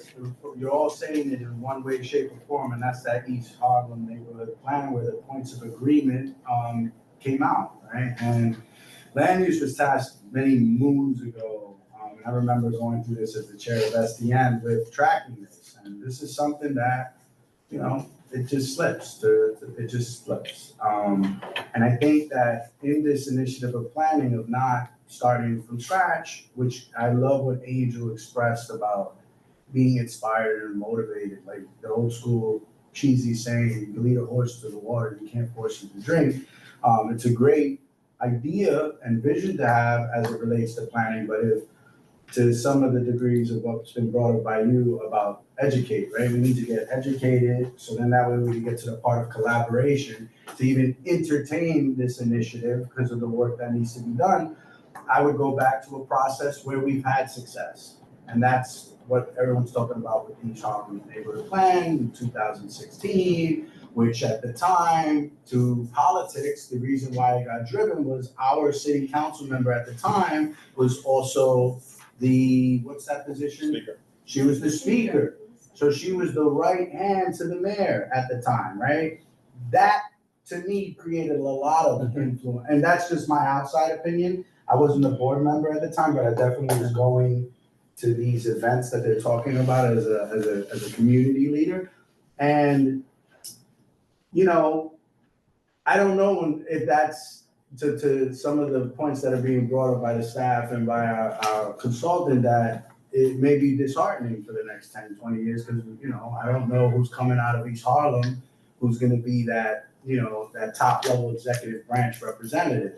But our interest is in the effort, so I would think that we've already have a plan that was committed, that was made into law with the points of agreement, and we should kind of go back. We started it like when I first was chair, and we had a little, and to Angel's point, there was a little bit of traction, because it was something to talk about at that meeting, and then it just fell to the wayside, right, as time progressed. And I got flagged, because is Marie still with George? Right? I got flagged because Marie at the time was the one who educated me on it.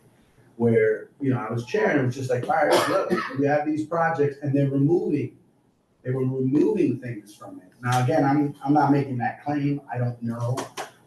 But it's something to re-engage with, that in the idea behind it is to further grow this initiative with planning. So I would recommend, it's public information. If you need a link, we can get it to you, if we could start looking at it. And then I would ask if you guys think that's a good idea. Yes, please. I think that's a good idea. I also like to, I remember they used to have maps on the walls here of the areas that we need to show that's important for us. So we can see it on the record. When I come here, I'm like, okay, this is that map here. You know, that's that block there that needs to be important. So if it's not in the links in the emails and stuff like that, at least have them up here so we can like pinpoint out, so like this is what we're gonna tackle this time. Anyone else? Excellent. So that takes care of our goals for 2026. We'll now move on to the discussion on district needs and budget requests. It was a part of the agenda package. It's also here. There's recommendations already made. As I expressed to the district needs chair, land use tends to be that place that we deal with existing agencies. Our agencies are very active because we're land use. So unfortunately, you can look at it that they want our input already, as opposed to some of the challenges that other committees deal with. So we'll go run through it. The setup is pretty much, if the request is new or old, we'll go through the old request. We'll see the response from the agency. We did this last year as to when we were going to respond to the agency's response. Thank you, George. Thank you, George. So, you know, to Nai's point about me not playing the legalese, I want you to read it in front of you to see if you have any interest. The recommendations are typically made by the staff, because they deal with these city agencies on a day-to-day basis. That's not taking anything that's come out of committee either, right? Some of these items that are here have definitely came out of committee. But as always, I say, you know, the staff are on the front lines for us while we're at our jobs, which brings me to, I gotta say it, Nine, respectfully, we're volunteers, right? So while we're coming here at night, there's a whole association and organizations and groups of politicians that are working during the day to get these land use actions through, right? So I say that, I guess, in the sense of don't be too discouraged with the efforts, because they're definitely, they're warranted. So capital budget priorities and requests. First item is to provide more housing for special needs households. And if you read it already, you'll kind of see number 1 and 2 tied together, and that was the reason there's some recommendation of removal. But like Angel made the point, right? I would hope that any of those concerns were brought prior to committee. So provide more housing for special needs households such as formerly homeless. Our explanation was to provide funding for the development of affordable rental and cooperative housing at deeper levels of affordability, targeting households living under the 30% of AMI. The developmentally disabled, those living with mental illness, and homeless veterans. At the time, the agency's response to the fiscal year 2026 adopted budget, the agency will try to accommodate this issue within existing resources. So that's the agency, and forgive me if I'm not at the top of my head, I presume it's HPD. And then OMB responds, which is, for lack of a better word, the bank for the government, says support the agency's position. The OMB is really not gonna challenge it, and the agency's not saying they're not gonna do it, right? They're just letting you know that they're doing it within existing resources. So staff's recommendations, which I would really warrant you to be for, is provide more housing for extremely low and low-income households. Provide funding for the development of affordable rental and cooperative housing at deeper levels of affordability, targeting households living under 30% of AMI. Sounds good? So can I explain? Yes, sir. So on the second recommendation, their response is that this is not a budget request. My recommendation is to essentially combine them and simplify the ask to be for, we want affordable housing. Because what we're asking for now is a very specific kind of affordable housing. So we're getting a lot of those kinds of requests. I think that the same goal can be achieved by making the broader point that what we need is affordable housing. So that's why I suggested the title change, which is the first sentence in my recommendation, and then the rewording, which is the second part of it after the period, to just stop at the 30% of AMI and leave off the developmentally disabled, those who live in mental illness, and homeless veterans. The city is already has a set aside for homeless individuals, not individuals, households, formerly homeless households. So we're getting that. And we're also seeing via that, a lot of special needs kind of social housing, which is great. But I don't know that we need to necessarily continue to prioritize that so specifically. I think that making the broader umbrella ask meets the same objective. So that's why I made that suggestion. Yes. I'm looking ahead at just the next one about housing for seniors. So what's our rationale for keeping that one? So before we separate- jump, I'm with you. Because I just felt it's connected. I'm with you. Let's stick to order. Let's first deal with 1 and 2 since they're interconnected, and then we could go to number 3 because that's a different population.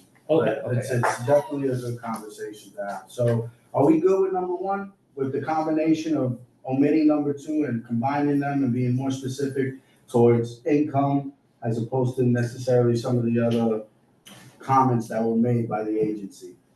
Question. Yes. In regards to the remains of many vacant properties, how do we put that in there also? Because we still have a lot of buildings that's not being utilized for housing. I think that we can go at the vacant thing with number 4 in expense. I think the argument, it's not a capital ask. I think that's why it's not working for us, asking for it in this part of the budget. And I think it's a challenge, because remember, you're asking the agency to release resources to something that's specific to your request, right? And we've had this discussion last year about the vacancies and the zombies, and I didn't hear HBD once, all year, every time we asked, not once say no, they wouldn't do that, right? So we want to advocate for what's not. And again, I'm just emphasizing it because, as I stated in the beginning, sometimes we get caught in our personal or professional concerns, and what we should be looking at is this item is citywide for the district, and we can continue to advocate for those items when HPD comes right in front of us, which I'm already thinking about because of the comment that was brought up, I believe, about zoning. Right, somebody asked if they needed to be educated on zoning. So that's a conversation that when we speak to HPD and DCP, that we say, hey, when you come here, and also, we've had 3 meetings about the zombie warehousing last year, and there was requests from us to perform, and respectfully, we didn't I didn't see some of us get engaged as far as ensuring that DCP, cannot perform that, if that makes sense. So, that's 1 and 2, I think that takes clear, are we good, do you need to change it? We're removing number 2, because we're gonna vote on this, by the way, that's why I'm also getting a little sticker on it. Number 1 is gonna stay as is, number 2 is being removed, now we can go to number 5, the capital budget priorities, and I'll read it out and then I'll give the floor to Stephane. Provide more housing for seniors, HPD. The explanation was to provide funding for the construction of affordable housing for seniors ages 62 and older. The agency's response, the agency will try to accommodate this issue within existing resources, and our staff's recommendation is the key. And just so you know, the staff, as chair, I'm saying, I put in the agenda, so that means I'm asking for it to be kept as well. If we want to modify it, change it, or omit it, the floor is open. Yeah, so my question is like, so what's our rationale for keeping that group as separate? Yeah, because I think, well, I have a couple of different thoughts on that. I think one, I think that it was justification. I think there was a valid justification for making that the exception to kind of highlight seniors. And also, not all senior housing necessarily is going to be super low income. So I think that it's easier for the city to produce senior housing that isn't restricted to extremely low income, like having a mixed senior building, like the one we're going to see with Ascendant, is more possible. So that's what I was thinking. That makes sense. Thank you. Hold I just wanted to say that I do New York City Housing Connect. So I do, one of the roles I do is I do applications for anyone who wants to apply for affordable housing in the city. And I will tell you that there is an outsized amount of seniors who are stuck in places like NYCHA where they feel unsafe or the apartments are not up to code. And so a lot of seniors are applying for apartments and they're competing with other people, the general population, for apartments. And so a senior who desperately needs to get out of their living space may be application number 52,560. That senior is never going to be called for a regular apartment nor for that one. And then you have other people who compete for senior housing that don't fit exactly the criteria.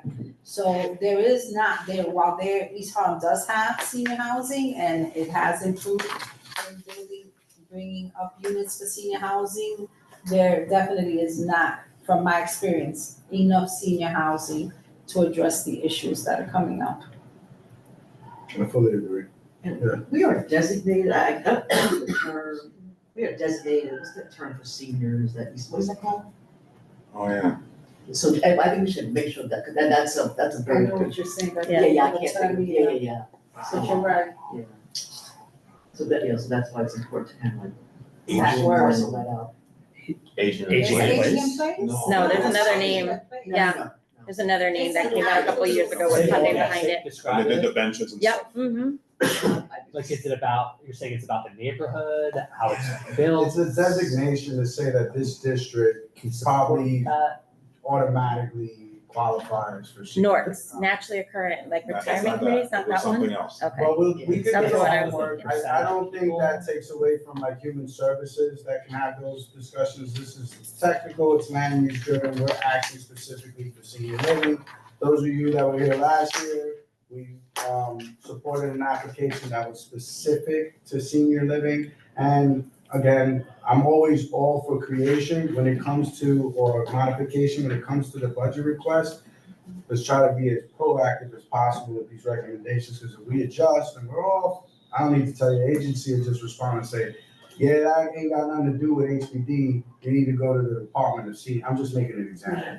You need to go to the Department of Seniors with that. So I think we could use that as a response, so that way you don't feel under the gun today. This goes in, October comes, come January, February, forgive me if I'm off on the timeline, maybe March, agencies respond, we'll have that point, and we could reemphasize, all right, you said to us for the last 2 years, you're gonna use existing resources, show it to us, and by the way, we're labeled as this, and these many projects have come out in the last 3 years, And we've only seen out of the 6 buildings, we approved 1 building in that fashion.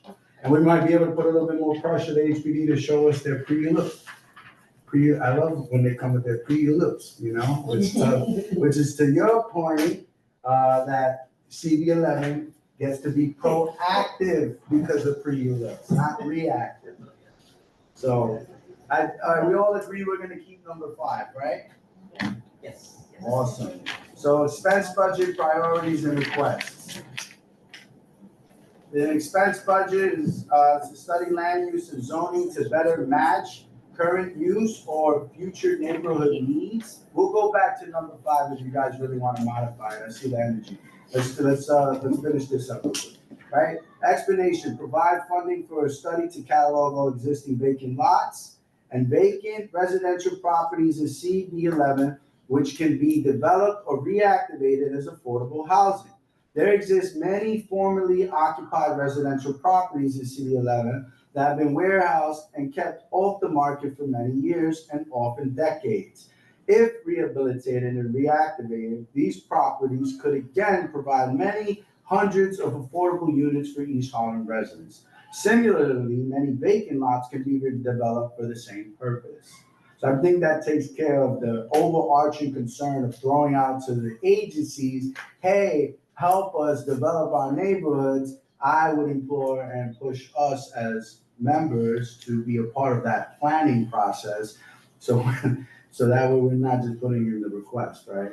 So the agency's response was, it requires additional information, right? Your request sounds good.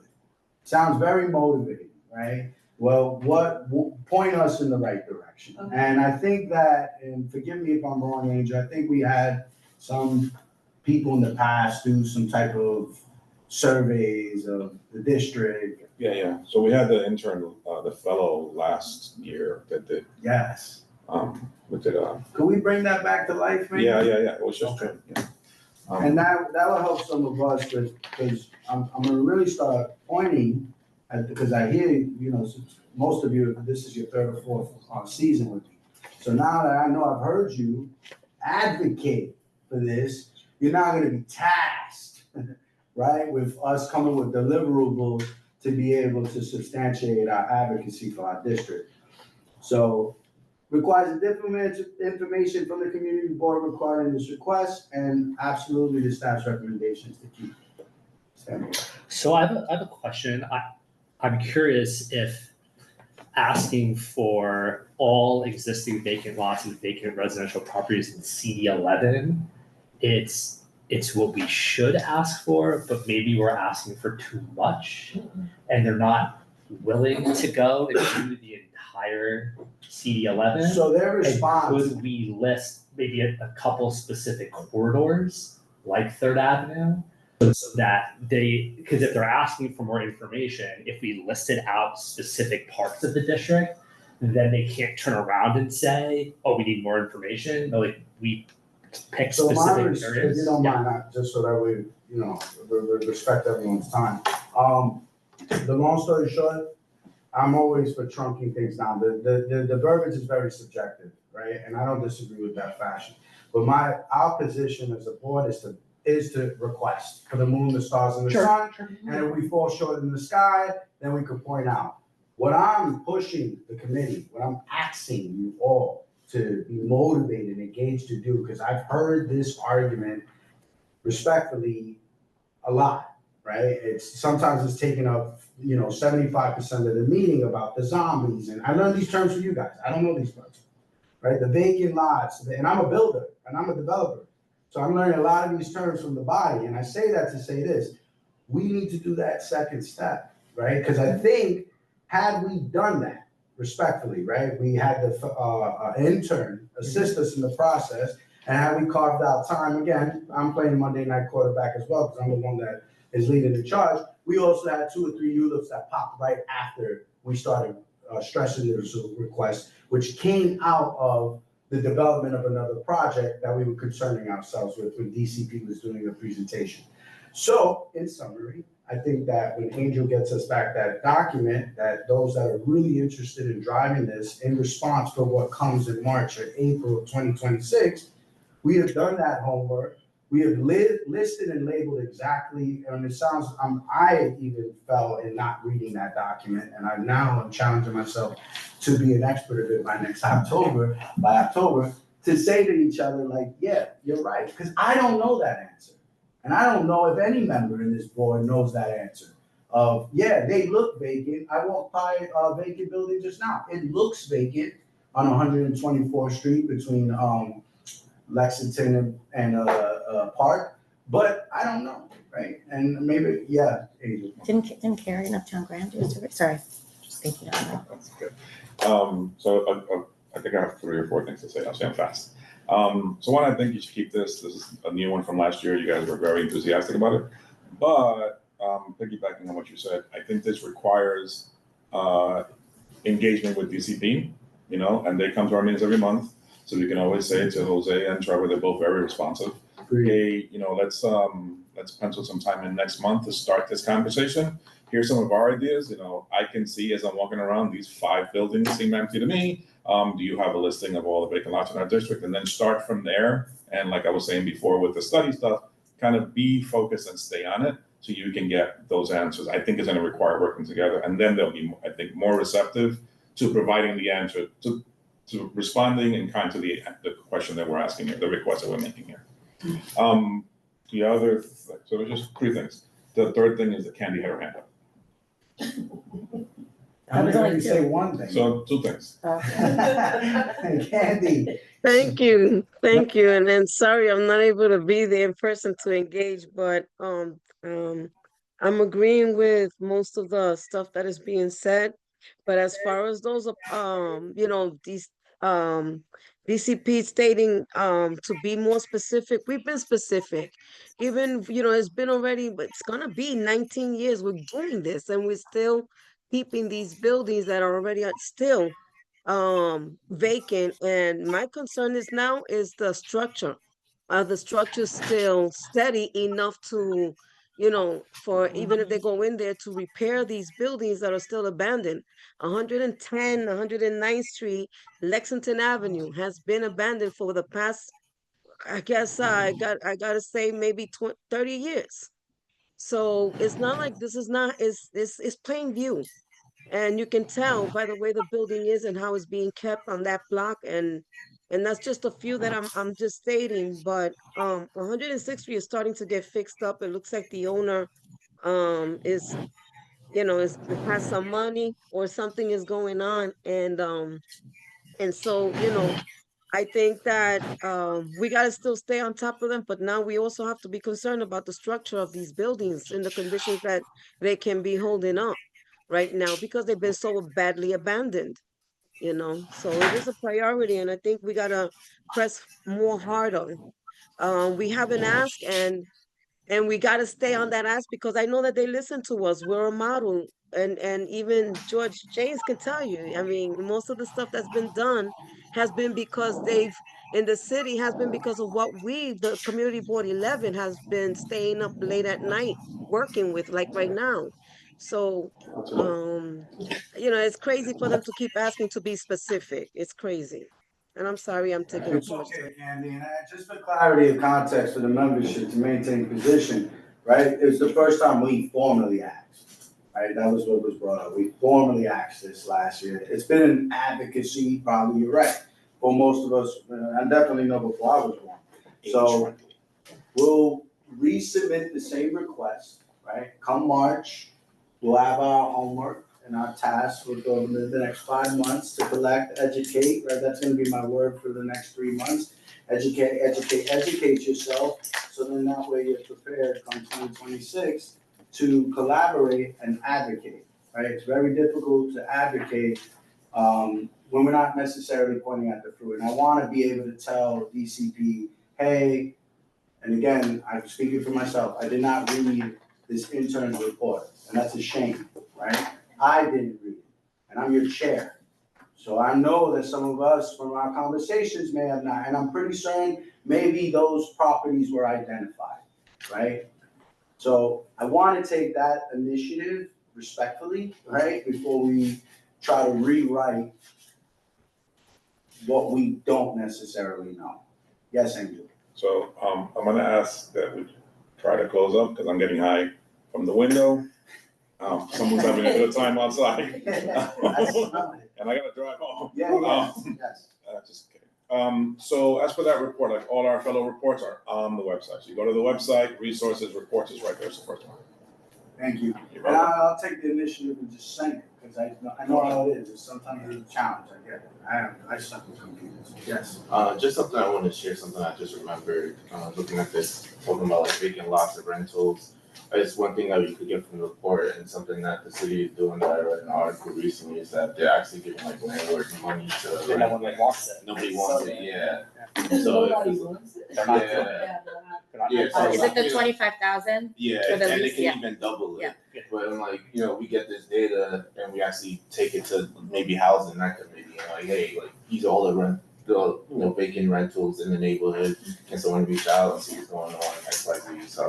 And there are people that have done some surveys. I was saying, I know Carrie at Uptown Ground did the survey on 125th, so like that big lot on 125th and 5th across from National Black Theater, like they've been trying for years to get that cleaned up. People know who own it, like we know the details, so it might not be the whole entire neighborhood. We might need to do like section by section, like as we do on 25th Street over, maybe we focus there and then we move around the neighborhood, because it is a big task.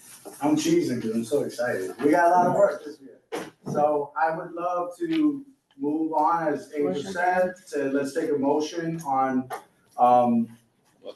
submitting our budget request has been in front of you. None of them have been modified, nothing has been changed with language. And I'm open to taking a motion to approve the land use, landmarks, and planning statement of district needs budget and capital requests. I make a motion. Motion by Nilsa, I second. second by Rome. All in favor? Any opposed? You opposed? Who was that? That was dumb. Madam, you opposed or you for it? No, there's a lag on this. I said aye when you asked. We were all like, wait, no. All right, excellent. The motion passes unanimously. Yes, yes. Am I okay to speak or say something? Of course, you could have raised your hand anytime. We brought that up in the beginning of the meeting. I was a little tardy. It's okay. Good. This is It's a okay. very weird place to be in life. Anyway, Yes. so I have an initiative that I'm trying to push. If you don't mind, can I hand out a couple papers? Absolutely. George, do a presentation. If you don't mind, of this. I'm just gonna read off a couple things real quick. I'm not gonna take a little time, but I think it will help what we're talking about now. It's just a FYI. What I'm doing is called the Harlem Resurrection Initiative. It's a covenant-driven development plan to restore Harlem as America's foremost cultural, spiritual, and economic capital.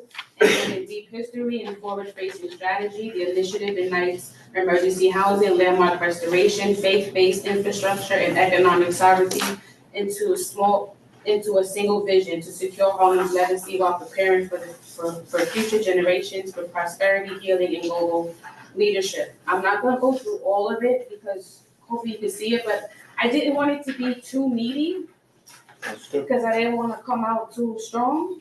So this is like kind of light, but the whole initiative is like I have a plan for 125th Street. I have a plan for the vacant lots.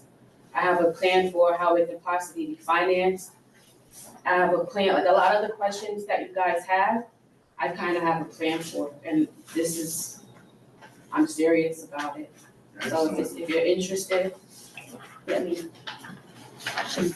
Absolutely, and just, continue to come to committee and engage, and, now that we're getting familiar, we'll definitely have you a part of the process. This is not, the board and the public, we are the board, Okay. if that makes sense. You're Sheena. Yes. Yes, Can I share? Oh, of course. I just wanted to make an announcement about an event that was coming up, if that's okay. Oh, yeah, we're done with. Oh, I'm so sorry. I'm I messaging, apologize. I'm messaging, I guess. Sorry, I couldn't see behind me. I just want to let everybody know I just saw this on social media this morning, and just in case anybody's interested, I have nothing to do with this event, but MMPCIA, which is just on the other side of Fifth Avenue, that's the Marcus Garvey Park Alliance over there, well, different, Community Equipment Association. right? They wore, get the title correct. I know, right? I was just gonna say, they're gonna like kill me because I'm so, Yeah. I haven't eaten yet, so forgive me. But they're having an event that sounds very interesting. It's on September 25th. It's understanding the faith-based affordable housing legislation, and it's about how a new bill, a faith-based affordable housing bill, could be used to reshape housing in Harlem. And it does cover churches on the east side, on the west side, and it's being held at the Emmanuel AME Church on 37 West 119, September 25th at 6 p.m. And so if anybody's interested, I just saw it and I thought it was very interesting. We do have a lot of faith-based sites here that can be repurposed or, are going through processes of being sold, et cetera. Questions? It was a date again, 6th. Oh, I'm sorry. It's September 25th and I can send it. Yeah, and- anyway. and you said- 9:25 at 6 p.m. Emmanuel AME. Yeah. On 119? Yeah, and I'll send it. Throw it in the calendar. Thank you. That's it? Yes. And I also wanted to add that I would like to position myself to be a liaison from the community to hear and have outreach programs and engage the youth. And my idea of it is I want to build for my kids and their kids and their kids. So right now, you know how the youth is. It's a very weird space, and if we don't get ahead of it, I don't know what we're gonna be able to leave them with. So that's kind of where I am with it. So I'm setting myself up to, like I said, be a liaison and try to work with whoever wants to work with me for this initiative, but I'm definitely dedicated to it. Thank you. Thank you. Really do appreciate it. And very nice you waited that whole time. Thank Yeah. you. Yeah, I don't want to interrupt. No, we thought you were just listening. Any So. other Thank you. announcements? Questions, comments, concerns? Excellent. Meeting is adjourned. Wait. Did you push me earlier? I pushed it, but I gotta do the roll call. Nobody left. No, I'm not. Respect your boundaries. I'm sorry. I'm sorry, you're right. Right, hold on, Angel. You had something to say? Oh, at the risk of getting Angel high, all right? You don't want No. It's vaping, it's vaping. I didn't have like any proposal, I just had a question, like, I think something that was really exciting to me, like, following up with the things that people are working on is like this idea of like localized AMI. It's like making sure that the places that people call affordable are actually affordable for like the average person that lives in East Harlem. And this is about like private development specifically, like I just noticed a ton of private developments coming up super fast. And like, I think word around the street is that people are really excited about developing East Harlem, everyone's like convinced that the property value is gonna appreciate, there's a ton of money to be made here. And then I look at these developments and they're like, oh, like 25% affordable, and then if you look at it, break it down, like 10% are at 40% AMI, which is like higher than like the average person in Harlem. Forget the people that like don't make the median income in Harlem. So like, I'm just kind of like confused and like a little bit frustrated. I know y'all do great work and it's a ton of work, but like, what can we as a board do to like actually make the private developers build to a level that like keeps things affordable? Like for instance, something like for the MTA, like 125th and Lex rezoning, like can we make something like request for proposals will only consider like proposals that guarantee like 40% of units at like 40% AMI or something aggressive like this? Because like I saw the recommendations that y'all had for the rezoning and it was really great, but I think a lot of the wording might, like in my head, could be stronger. Like, are we convinced that it's like infeasible and like unprofitable if we like impose something like this that people just won't develop? Like, Well, you think, yeah, I respect it. I love your passion and your commitment as an advocate. I would think it's okay, you know a lot. You know a lot. What I You and everyone would else here. respectfully advise you is to keep coming to committee, keep being a part of the process. That passion is driven from somewhere. And where I'm thinking of personally is these projects have rules and regulations. And you used a lot of terms there, make, do, right, impose. And I would love to if I was the one buying the building, right? So, and I don't mean that in any sarcastic fashion, I mean that in a respectful way. We're in a capitalist democratic society, a free nation. So these people also, these organizations, these humans that we're talking about also have rights. And we're advocating from a position that is favorable because we're here already. So they do listen, right? And they may not necessarily, like you probably wanted what I wanted, which is 100% affordable of the whole building. I never forget when I was told at a young age, that's a great idea in uncapitalistic societies because other groups, they control that. And we could have more conversation after, but I do think that a lot of the work that this board does is, it's over time. You know, sometimes we see an initiative, we read something, we do those, we want instant gratification, and the reality is we need to change legislation. We need to advocate, right? Not for just one situation, it needs to be a constant effort, and that's some of the discussion we're having about planning, right? So that when we're proactive, you pointed out a public job, where the public agency is gonna come and say, I'm gonna give you affordable housing because I'm using tax money.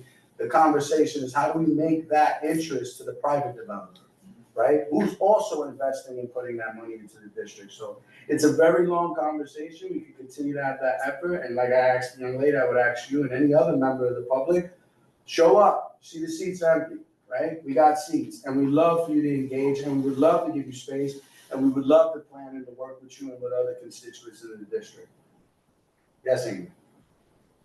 So I wanted to respond to him and then I want to do roll call. Right? Okay.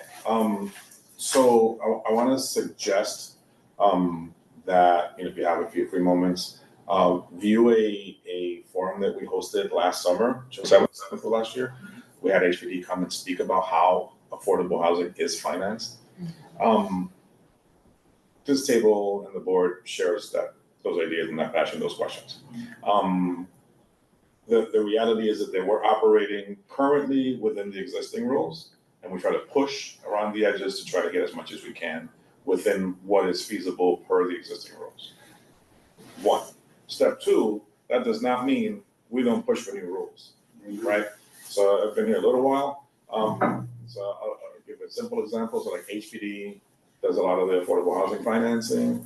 When I started, it was the end of the Bloomberg administration, and there was a model for how they did affordable. That was it. There was 80-20, 20% being the affordable stuff, and sometimes you got to 20, as if they wanted to. After that, de Blasio comes in, HPD does that per what they call term sheets. Right? Those are the rules of the different models of building that they finance. Then de Blasio comes in and they scrapped what Bloomberg used to do because the city was rightfully upset. Like, hey, whatever, advocating for that second option, change these rules, give us new rules. De Blasio comes in, they started all new rules. Everything changed. Now the affordable stuff is definitely required. It's not optional anymore. You have to provide it. It has to be permanently affordable, a lot of it. It has to be targeted at certain income levels where during the Bloomberg and prior times, affordable sometimes went up to as high as 165% of AMI, right? With people's eyes rolled in the back of their head. Like, why are we subsidizing folks that are making a comfortable living, right? If we have a finite amount of subsidy available, why are we using it there? Let's prioritize lower. And then the bottom of the scale used to stop at 80 of AMI. Then that got pushed to 60, and now we hear 40s, now we hear 30s, and now we have homeless set aside. All that to say that it is possible to make progress in the right direction. If we landed on a better place than Bloomberg, where we are now, doesn't mean we have to stop. But we acknowledge how far we've come, and then if there's room for further improvement, then we keep pushing. Yeah, you mentioned AMI. The AMI question is outside of the city's control. It's a federally set thing, and that's a frustration for everybody, right? Because we're having the conversation here at the city, and we're seeing the city come and talk to us, but they're not setting that rule.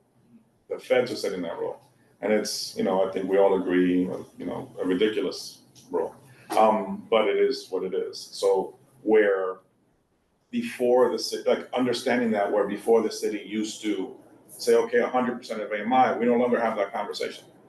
When they come to us, there's nothing above 80% of AMI. We're not going to talk to you, right? Like you could do all that as much as you want. Sometimes you need a mix. Like lots of times it makes sense to have a mixed income building so that the higher income stuff subsidizes the lower income stuff. You can go even lower.